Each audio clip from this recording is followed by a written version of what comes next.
자, 보험심사평가사 2급 자격 특강 마지막 과목 외래실습 과목에 대해서 특강을 하도록 하겠습니다. 자, 외래실습 같은 경우에는 주관식으로 문제가 출제가 되고요. 주관식 같은 경우에는 답을 너무 서술형으로 쓴다기보다는 우리가 문제가 뭐라고 나오냐면 보험급여 불가 항목이거나 삭감이 예상되는 항목을 모두 열거하시오입니다. 열거하시오. 예, 열거하시오이기 때문에 그 나열만 하면 되지 요거를 어째서 저째서 이렇게 서술형으로 굳이 다 쓰시지 않으셔도 됩니다. 그러면 외래실습 문제란 무엇인지 팁 몇 가지만 드리고 시작을 하도록 하겠습니다. 먼저 문제는 어떻게 나오냐면 외래 명세서가 나오는데 이 외래 명세서는요 의원급 아닙니다. 의원급 아니고요. 종합병원 이상급의 외래 명세서가 나오고요. 지금 같은 경우에는요, 뭐 의원급은 1일 청구도 한다. 뭐 거의 대부분 14일을 넘지 않는 청구를 지금 하고 있는데 지금 현재 나오는 외래 명세서 같은 경우에는요. 한 달 동안 이 환자가 재진으로 20번을 왔다. 뭐 15번을 왔다. 그러면 재진 15개라고 표현이 되고 있어요. 이 얘기는 뭐냐면 모든 그 한 달 동안 진료를 같은 진단명으로 진료받은 내역서에 대해서 한 개의 문제로 만들어져 있기 때문에 약간 뭐 왜 재진일수가 뭐 이렇게 많이 왔어? 이 얘기는 무슨 얘기냐면 그 사람이 한 달간 왔던 횟수가 다 재진값으로 청구가 되고 있어서 그거에 대해서 다 표현을 하고 있습니다. 그래서 그런 거 의문 갖지 않으셔도 되고요. 외래 명세서에 삭감될 항목을 찾는 거예요. 그럼 삭감될 항목이라는 건 대체 무엇일까? 여러분들이 여러 가지 고시 기준을 지금 펴놓고서는 하는 시험이 아니잖아요. 그러면 뭐 해겠어요? 진단명과 진료 내역의 일치성만 확인을 하면 되는 거예요. 예를 들어서 정말 유방과 관련되는 진단명이 떨어졌는데 생뚱맞게 척추 촬영을 했다라든지 진료 내역 맞지 않잖아요. 이런 거 정말로 진단명과 진료 내역 간에 나 유방 촬영 때문에 왔는데 다른데 뭐 위내시경 한 거에 대한 약이 다 처방이 됐다든지 이런 것들 진단명에 없는 내용이 처방 내역으로 나갔으면 이거는 삭감되는 거잖아요. 그래서 진단명과 진료 내역의 일치성을 확인할 수 있는지 없는지 여러분들이 요거를 보실 거고요. 그 다음에 문제에서 보면 요런 식으로 나와 있어요. 뭐 1 곱하기 1, 1 곱하기 2 요런 것들이 나와 있는데 이게 무슨 얘기냐면요. 뒤에가 날수예요. 그럼 앞에는 뭐냐면 하루에 일어난 개수예요. 그럼 기본적으로 무슨 얘기겠어요? 하루에 진찰료 2개 산정이 있을 수 있을까요? 아니에요. 외래에서 2개 산정이라는 거는 과가 바뀌었을 때 진단명이 바뀌었을 때잖아요. 지금 현재 동해상병으로만 문제가 출제가 되기 때문에 이 진찰료 뒤에 숫자는 항상 1이에요. 1을 생략할 수도 있어요. 재진 곱하기 뭐 날수 한 달에 3번 왔다. 뭐 요렇게는 나타날 수가 있어. 그러니까 요 개수와 날수 요거를 잘 생각을 하시면 되고요. 이렇게 해서 문제를 한번 확인을 하면서 제가 더 설명을 드리도록 하겠습니다. 자, 외래실습 같은 경우에는 문제가 우리 지금 문제집에는요 다양하게 많이 나와져 있어요. 책에서 한번 확인을 해보시면 문제가 거의 100문제 이상 문제가 만들어져 있어서요. 다양하게 이거는 다 기존에 출제됐던 문제들 150문제 정도가 있습니다. 기존 출제됐던 문제들이 다 여기 책에 들어가 있기 때문에 여러분들이 한번 연습 삼아 풀어보셔도 되고요. 문제풀이를 해드리도록 하겠습니다. 자, 그럼 먼저 380페이지의 3번 문제 먼저 보도록 하겠습니다. 자, 책에서 380페이지의 3번 문제를 봤더니 뭐라고 되어 있냐면은 자, 보험급여 불가 항목이거나 삭감이 예상되는 항목을 모두 열거하시오. 답에 이렇게 나와 있고요. 여자 환자입니다. 여자 환자면서 코드가 이렇게 나와 있어요. 코드 틀렸는지 안 틀렸는지는 여러분들한테 내지 않아요. 병명, 진단명을 봤더니 상세 불명의 만성 신장 부전 환자. 아, 신장 기능 안 좋은 환자구나. 신장 기능이 안 좋은 환자고요. 그러면 뭘 하겠어요? 투석 같은 거 할 수 있는 환자겠죠. 자, 그러면서 위궤양도 있어요. 그럼 위궤양과 관련되는 약도 처방이 될 수 있을 거고요. 체외투석이라 그래서 예전에 과거력에 체외투석을 한 적이 있다. 이렇게 Z코드도 잡혀 있어요. 아, 이 환자 우리 병원 와서 신장내과로 온 거 보니 혈액투석 때문에 왔을 확률이 가장 높습니다. 그럼 진찰 진료 내역을 한번 보도록 할게요.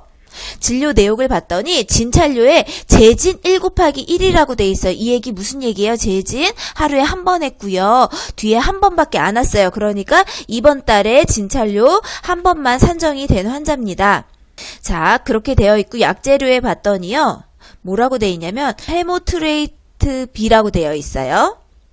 자, 요거는 뭐냐면요. 만성 신부전 환자에 사용되는 인공신장 투석 관료액이라고 보시면 돼요. 자, 그러면은 우리 재진으로 한 번 왔으면은요. 신장 투석 2번 하고 갈 수는 없는 거잖아요. 그렇기 때문에 관료액은 1개, 그리고 날수도 1개. 요거 맞습니다. 그러면 혈액 투석도요. 1회당 하루에 2개를 하고 갔다? 말도 안 돼요. 그쵸? 여기서 지금 문제가 생겼어요. 1 곱하기 1밖에 안 되잖아요. 재진 한 번밖에 안 왔기 때문에 그 날의 행위는 한 번 왔으면 행위 한 번인 거잖아요. 그래서 혈액 투석 재료대도요. 3개를 가져갔어.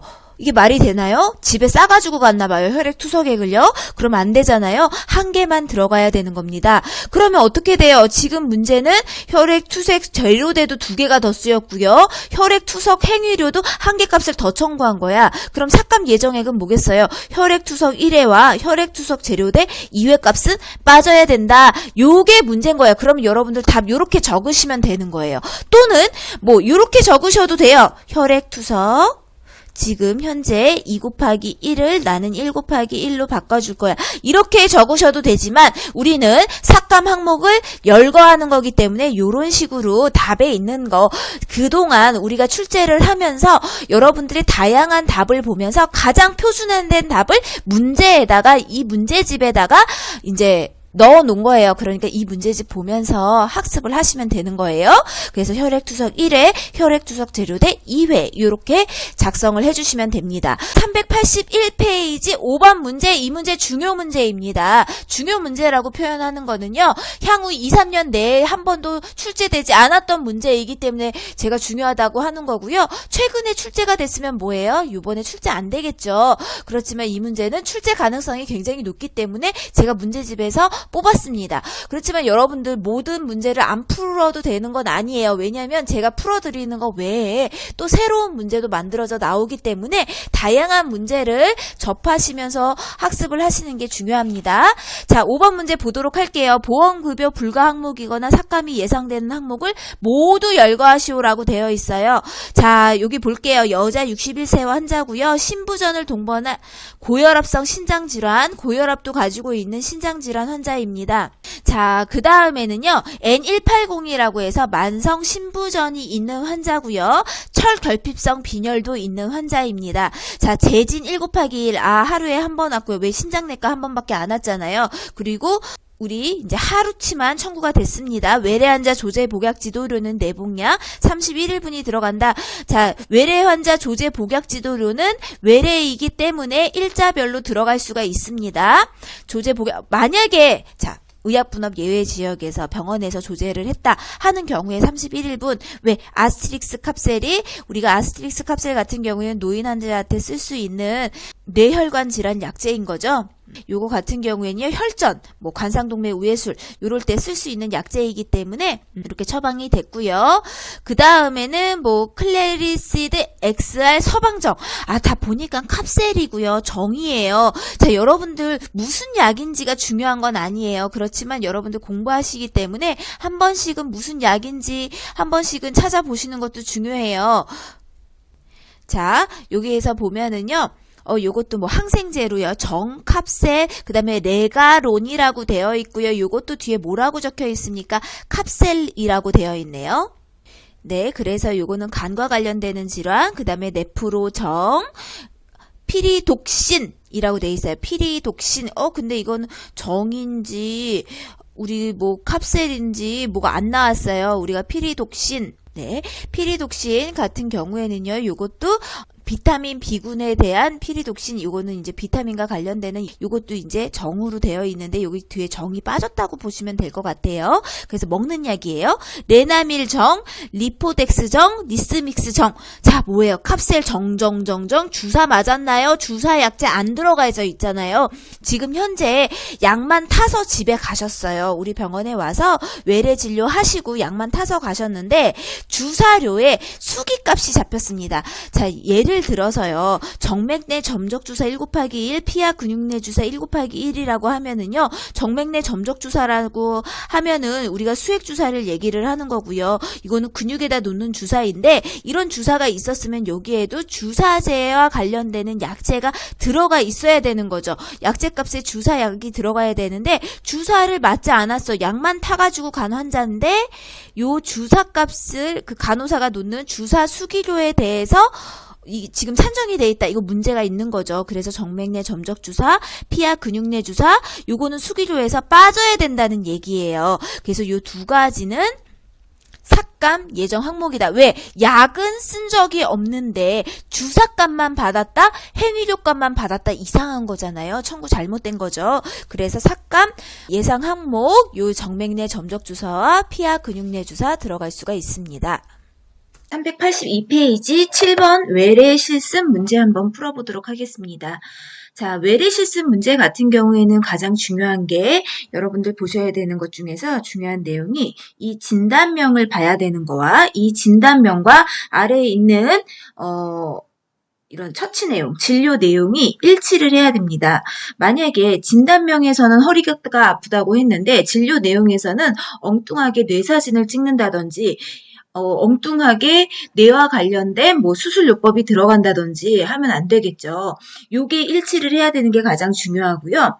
재진으로 이렇게 1 곱하기 1이라는 거는 횟수고요. 요건 1일입니다. 그러니까 우리가 30일, 한 달이라는 기준에서 재진을 한 번 온 환자예요. 네. 그래서, 재진이라는 값은 하루에는 한 번밖에 안 되겠죠. 예, 만약에, 과를 이제 달리 해가지고 갔다. 이런 경우, 만약에 과가 달라졌다. 이런 경우는 모르겠지만 대부분 우리가 문제를 낼 때는 진료과가 하나이기 때문에 하루의 횟수는 1개, 그리고 일수는 1개, 2개, 3개 늘어날 수 있어요. 그 달에 재진 외래 진료로 오는 횟수가 일수가 늘어날 수 있기 때문에 자 저배통이라는 진단명이 나왔고 여긴 경추 디스크가 나왔습니다. 자 M코드예요. M코드인 경우에는 근육 골격계통에 대한 코드이기 때문에 이거는 다 정형외과 진료를 받다고 되어 있습니다. 자 여기서 얘기하는 부분은 어디냐면요. 경추 목부터 해서요. 우리 척추뼈 있죠. 네. 그래서 서비컬 버테브라가 7개가 있고요. 그 다음에 소락식 버테브라가 12개, 그 다음에 룸바 버테브라가 5개, 그 다음에 세큐름 버테브라가 1개, 그 다음에 콕식스가 1개 해서 총 26개의 척추뼈를 가지고 코드를 만든 거고요. 여기서의 저배통은 특히 이 요통과 밑에 있는 세큐름, 천추 사이에서 통증이 유발하는 코드를 M544고 저배통이라고 얘기를 합니다. 그래서 허리 아래쪽에 통증을 얘기를 하는 거고요. 경추 디스크라고 하면은 서비컬 버테브라 목 쪽에 있는 이제 그 척추뼈와 척추뼈 사이에 디스크 뼈가 이제 뭐 마모가 돼서 옆으로 튀어나왔다든지 아니면 뼈와 뼈가 닿는 상태여서 지금 통증이 유발하는 걸 경추 디스크라고 얘기를 합니다. 자, 이렇게 되는 부분에 진단명을 가지고 있기 때문에 아래 진료 내역도 이거와 일치를 해야 됩니다. 봤더니 여기서는 재진은 왔어요. 이거 한 번입니다. 자, 요천추 내매 찍어볼 수 있겠죠. 우리가 엑스레이 같은 경우에는 5장까지 찍어볼 수가 있기 때문에 요천추 내매를 찍었어요. 그러니까 우리가 딱 얘기하는 저배통 부분인 거죠. 그 다음에 경추 내매 이거 찍을 수 있죠. 경추 디스크가 있으니까. 자, 그렇지만 요것만 가지고선 골밀도 검사를 해본다? 이건 아니겠죠. 이거는 우리가 골다공증이라는 진단명이라든지 또는 위험 요인을 가진 사람이어야 돼요. 여자 38세는 안 되고요. 우리가 폐경한 여성이라든지 아니면은 뭐 저체중이라든지 가족력이 있다든지 뭐 가족들 중에서 병적, 그러니까 이런 질병으로 골절이 있었던 환자라든지 이런 골밀도와 관련된 그 위험 요소가 있어서 골밀도 검사를 해본다든지 아니면 골다공증 이어서 해본다든지 이런 것들. 그래서 여기서는요. 이 진단명과 골밀도 검사는 일치하지 않습니다. 자, 당연히 유방 촬영임에도 일치하지 않겠죠. 우리가 유방 촬영을 한다라고 했을 때는 앞에 진단명에서 유방 촬영이 있어야 되는데 그게 없는 겁니다. 자, 그래서 그 부분이 이제 삭감 예정인 거죠. 유방 촬영 임해, 그 다음에 골밀도 검사 1 곱하기 1 이게 예정으로 되어 있습니다. 삭감 예정 항목으로 이제 나열을 하시면 되겠죠. 307페이지의 16번 문제입니다. 자, 우리가 외래실습 문제 같은 경우에는요, 꼭 확인해야 되는 게 진단명의 내용과 밑에 있는 처방 내용을 보면 되는데, 이 진단명과 처방 내용이 일치를 해야 돼요. 고혈압 환자인 경우에는 고혈압과 관련된 검사가 들어가야 되는 거고요. 이런 것들 또는 이제 진찰료 또 이런 거 있고요. 진단명에 대비해서 응급이 아닌데 응급 같은 게 처방이 되었다. 이런 것들이 이제 삭감이 예상되는 항목인 거죠. 그래서 이 문제 풀어보고 다른 문제들도 많이 연습을 해보시기 바랍니다. 387페이지 16번 문제입니다. 자, 삭감이 예상되는 항목을 모두 고르라고 되어 있고요. 자, 본태성 고혈압 환자입니다. 고혈압 환자죠. 재진이에요. 이번 달에 재진 한 번 하루 왔어요. 그래서 아마 초진이 계속 있었을 거고 재진으로 고혈압을 받는데 올메텍이나 리피토 같이 고혈압 환자한테 처방될 수 있는 약제들입니다. 그렇지만 요번에서 우리가 삭감되는 항목에서 약제를 고르는 거는 거의 안 나와요. 왜냐하면은 약이라는 거는 굉장히 많기 때문에 약제를 고르는 건 많이 나오지 않지만 검사 항목이라든지 이 진찰료 부분을 이제 정확하게 보셔야 되는데 검사료에서 당 검사를 했고요. 헤모글로빈 A1C 검사를 했습니다. 헤모글로빈 A1C 검사 같은 경우에는 당의 혈당 환자, 그러니까 당뇨 환자의 추적 검사로 인정이 되는 검사 항목입니다. 이 당 검사 같은 경우에도 당뇨라는 거를 진단을 할 때 이제 할 수 있는 검사 인정 기준을 가지고 있습니다. 그래서 당 검사와 헤모글로빈 A1C는 이 진단명과 일치하지 않습니다. 그래서 삭감되는 항목으로 이 두 항목을 고를 수가 있습니다. 389페이지 19번 문제입니다. 여기서도 마찬가지로 우리가 진단명을 확인해 보도록 하겠습니다. 류마티스 관절염이라고 되어 있고요. 류마티스 관절염인데 이걸로 초진 야간 휴일에 왔어요. 이렇게 됐다라는 거는 응급진료를 받았다는 얘기인데 실제로 응급진료를 받을 수 있는 거는 응급증상 또는 응급에 준하는 증상인 경우에만 응급진료를 받을 수가 있고요. 그렇지만 이제 응급진료를 받을 수 있어요. 통증이 너무 심해서 받으러 왔다 했을 때 받을 수가 있는데 그렇지만 응급의료관리료라는 거는 응급실에 혼잡을 막기 위해서 만들어준 수가이기 때문에 이거는 이제 별도의 비용을 받는 거예요. 별도의 비용을 나라에서 지원을 해주는 겁니다. 어떤 환자한테만 응급증상이거나 응급에 준하는 증상일 경우에만 응급증상이나 응급에 준하는 증상 같은 경우에는 여러분들이 한번 보신 적이 있을 거예요. 보시면 뭐 심한 탈수라든지 열이 고열로 났다든지 지금 현재 화상이 뭐 18% 이상 뭐 화상이 있다든지 뭐 이런 것들 그래서 이제 요 페이지가 끝나면은 제가 한번 보여드릴 건데 요런 경우에만 가능합니다. 초진 야간이나 휴일이라고 되어 있지만 그래서 이때 응급실을 왔어요. 그렇지만 이 환자는 류마티스 관절염 같은 경우에는 만성질환이면서 이거는 우리가 면역계 질환이기 때문에 딱 바로 증상이 와가지고 급성기처럼 왔다가 딱 치료를 하면 낫는 게 아니라 우리가 만성적으로 조금 약을 먹으면서 증상 완화를 개선해 나가야 되는 질환입니다. 그렇기 때문에 응급실 진료보다는 지속적으로 외래 진료를 받는 경우가 많겠죠. 그래서 응급에 준하는 증상이라든지 응급 증상에는 해당하지 않는 진단명입니다. 그래서 이런 경우에는 응급의료 관리료를 이렇게 청구할 수가 없고요. 본인이 전액 환자 본인이 전액 부담을 해야 되는 제도로 되어 있습니다. 그렇기 때문에 이 류마티스 관절염에서는 응급의료 관리료는 삭감 예정 항목으로 들어갈 수가 있습니다. 자, 그 다음에 여러분들 우리가 주사제에 대한 기준이 있는데요. 우리 주사제는요, 얘가 초진이라는 거는 외래로 왔다라는 거고 여러분들은 지금 2급 시험을 준비하시기 때문에 외래 실습을 합니다. 자, 외래 환자에 대한 주사제 기준은요, 하루에 와서 2개의 주사를 맞는다고 해서요. 2개에 대한 수가를 모두 청구할 수가 없습니다. 모두 청구할 수가 없고요. 만약에 이게 일자가 늘어났다라고 하면은 뭐 일자대로 해가지고 청구가 되지만 하루에 2개 주사를 맞았다고 해서 그 주사료에 대한 수기료를 모두 청구할 수가 없다. 근육내 주사도 하루에 한 번만, 정맥 주사도 하루에 한 번만 유일하게 될 수 있는 거는 우리 병주사라고 그래서요. 뭐 100ml, 500ml, 1000cc짜리 주사만 이제 병당 이제 산정을 할 수가 있습니다. 외래에서 피하 근육내 주사라고 해서 근육주사가 2개씩 하루 동안 맞았대요. 이거에 대한 약값이 아니라 수기값이에요. 수기값이라는 건 주사 놓는 값인데 이렇게는 청구가 안 된다는 얘기예요. 그래서 답이 어떻게 적혀 있냐? 피하 근육내 주사 2 곱하기 1을 1 곱하기 1로 바꿔줘라. 하루에 한 번밖에 맞을 주사는 여러 번 놨지만 우리가 실제로 청구를 할 때는 1회만 청구를 할 수가 있다. 나머지는 전액 본인 부담이 되겠죠. 그렇기 때문에 청구 내역에는 들어갈 수가 없습니다. 그래서 이렇게 답을 바꿔주시면 됩니다. 자, 응급증상에 준하는 증상이라고 그래서요. 이렇게 나와 있는데요. 여러분들 응급증상이라고 그래서 여기서 여러분들 아실 수 있는 거는요. 거의 심혈관계 응급증상, 지금 바로 이제 수술이 들어가야 된다. 외과적 응급증상으로 해서 바로 개복수를 해야 된다. 화상, 출혈 뭐 이런 것들이 있고요. 그 다음에 응급 증상에 준하는 증상에도 보면은 호흡곤란이나 가호흡, 뭐 소화 경역 38도씨 이상 소화 고열 뭐 이런 것들이 나오고 분만 이런 것들이 나오고 있습니다.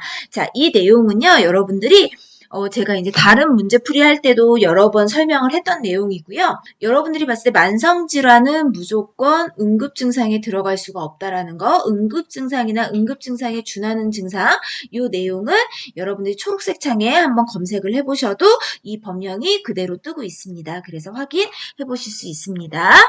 자, 20번 문제 보도록 하겠습니다. 20번은요, 몇 페이지냐? 390페이지. 20번 문제. 자, 중요 문제. 보험급여 불가 항목이거나 삭감 예상되는 거 고르라고 되어 있습니다.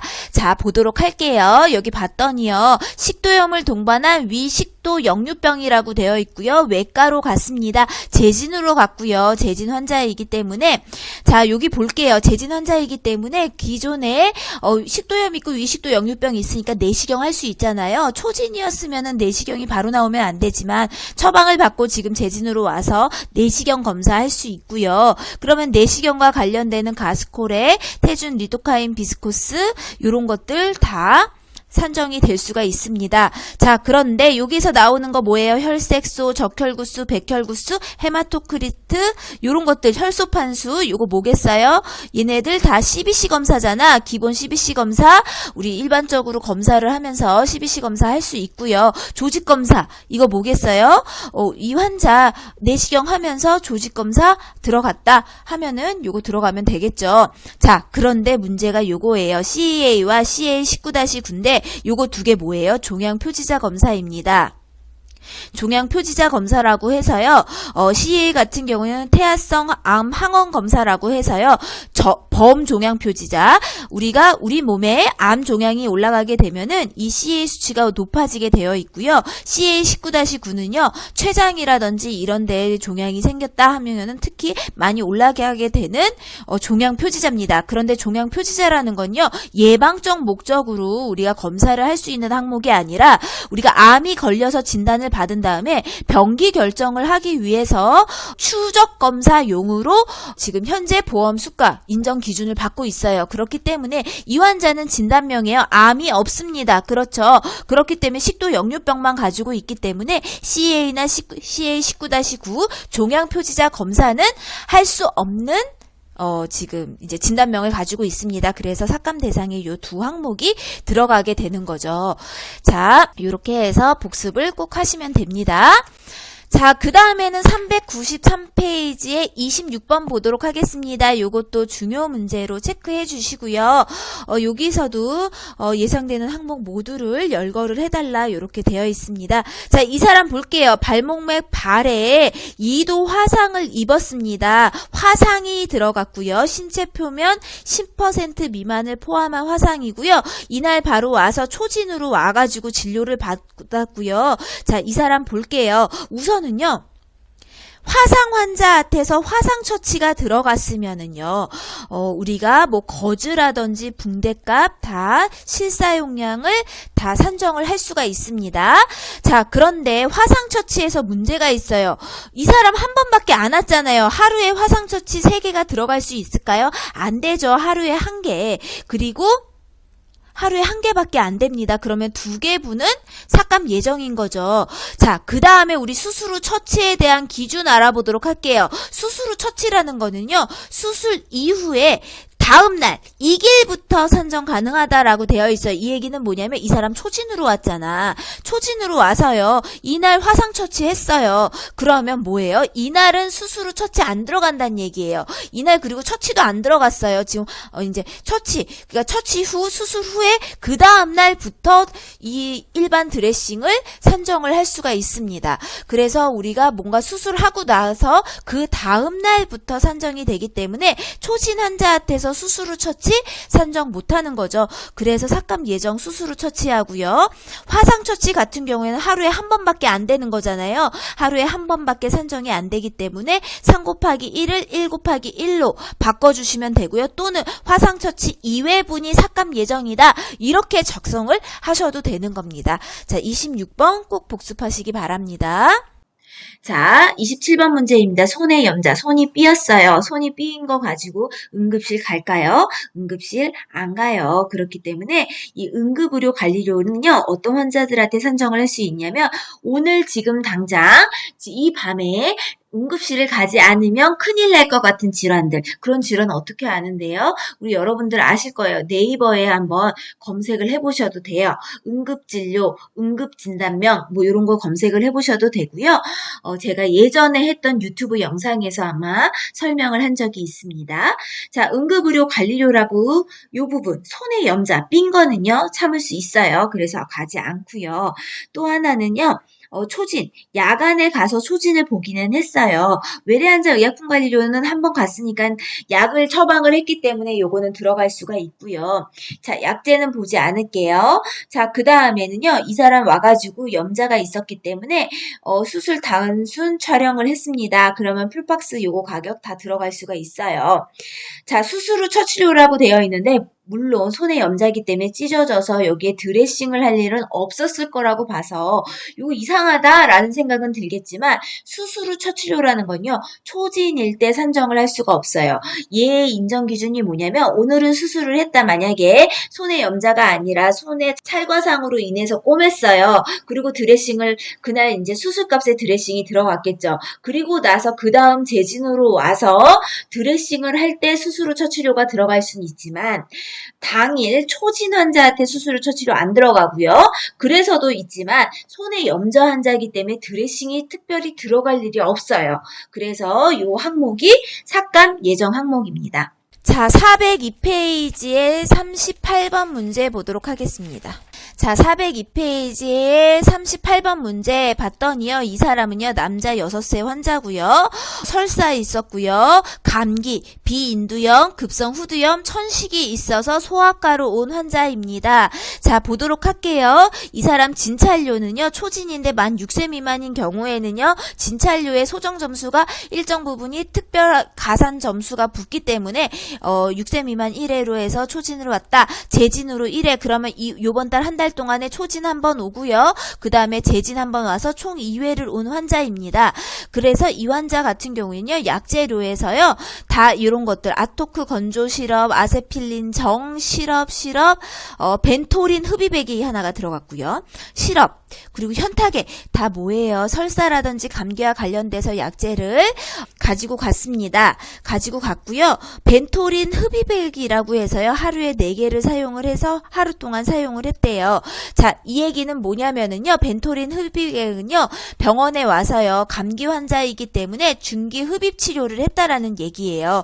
중기 흡입 치료를 했기 때문에 액은 4개가 들어갔어요. 4개가 들어갔지만 증기 흡입 치료 행위 자체는 한 번밖에, 그쵸? 한 번씩 2번, 초진에 한 번, 재진에 한 번, 요렇게 해서 하루에는 한 번밖에 행위료를 산정할 수가 없어요. 그렇기 때문에 하루에 3번이나 증기 흡입 치료를 할 필요는 없는 거잖아요. 이 흡입 치료를 하루에 한 번 산정을 한다.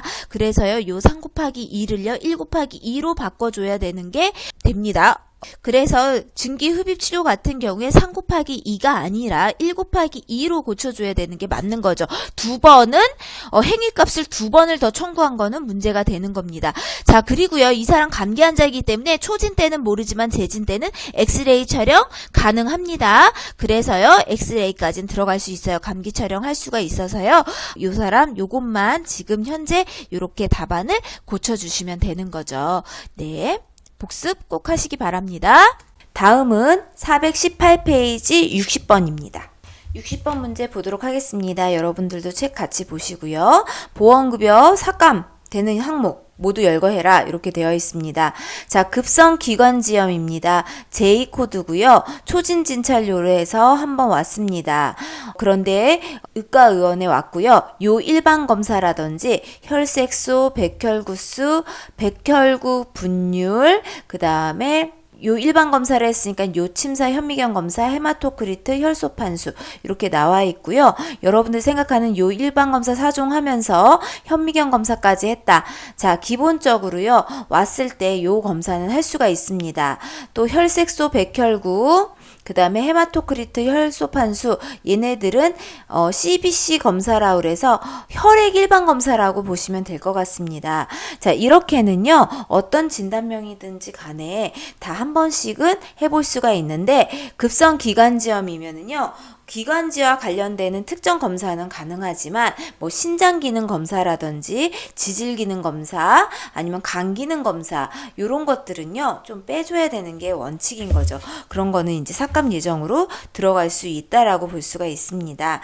자, 그러면은 여기서 봤더니 요소질소 검사가 있고요. 그 다음에 크레아티닌 검사가 있어요. 얘네들은 대표적인 신장 콩팥 기능 검사를 얘기를 합니다. 그래서 신장과 관련되는 질환이 나왔을 때는요, 이 검사들을 할 수가 있지만 지금 현재 급성 기관지염입니다. 그렇기 때문에 신장 기능 검사를 할 수 있진 않은 거죠. 그 다음에 심전도 기록이라고 되어 있고요. 여기에 CPK, CKMB라는 거 있습니다. 요 세 가지 같은 경우에는 심장 근육과 관련되는 검사라고 볼 수가 있습니다. 그래서 심장 기능이라든지 심장 근육과 관련되는 검사이기 때문에 급성 기관지염에서 굳이 이런 심장 근육에 대한 검사를 진행을 할 필요가 없다. LDH 같은 경우에는 폐질환도 되지만 대부분 간과 관련된 기능 지표라고 볼 수가 있습니다. 그렇기 때문에 이 내용에서요. 요 소변과 관련되는 검사, 혈액과 관련되는 CBC, 총혈구 검사 여기까지에는 기본적으로 할 수 있는 검사이지만 여기에 지질도 나와 있어요. 지질 트리글리세라이드라고 하면은 중성지방을 검사를 한 거고요. 이 중성지방 같은 경우에도 고지혈증과 관련되는 진단명이 필요한 거죠. 그래서 여러분들 요 지질부터 해서요. CKMB까지 지질, 심전도 기록, LDH, CPK, CKMB 얘네들 다 어떤 특정 해부학적 부위의 특정 기관에 대한 기능 검사이기 때문에 급성 기관지염이라는 진단명에는 맞지 않는 검사들이다. 그래서 삭감 예정 항목이다. 이렇게 5가지 모두 나열을 해주시면 됩니다. 자, 419페이지 62번 문제입니다. 자, 보험급여 불가 항목이거나 삭감이 예상되는 항목을 모두 열거하세요 라고 되어 있습니다. 이 문제는 굉장히 쉬운 문제이고요. 상세불명의 편두통이 병명으로 나와 있고요. 기타 위험이 나와 있습니다. 이거는 편두통이라는 거는 지금 두통이 있다라는 거고요. 위험이 있다라는 건데 지금 문제가 뭐냐면 진료 내용에서요. 이항요법료가 들어갔어요. 이항요법료는 물리치료료이기 때문에 편두통이나 위험에서 표층열, 우리가 근육에 있는 근육을 이완해주기 위해서 하는 표층열, 심층열, 간섭화 전류치료 얘네들 모두 할 수 있는 진단명에 들어가지 않습니다. 그래서 이항요법료 모두 다 물리치료료 모두 다 삭감 예정 항목으로 나올 수가 있습니다. 여러분들 외래 실습하실 때는요. 진단명과 밑에 있는 진료 내역을 확인하셔서 일치성을 보시면 될 것 같습니다. 85번 문제 보도록 하겠습니다. 85번은요.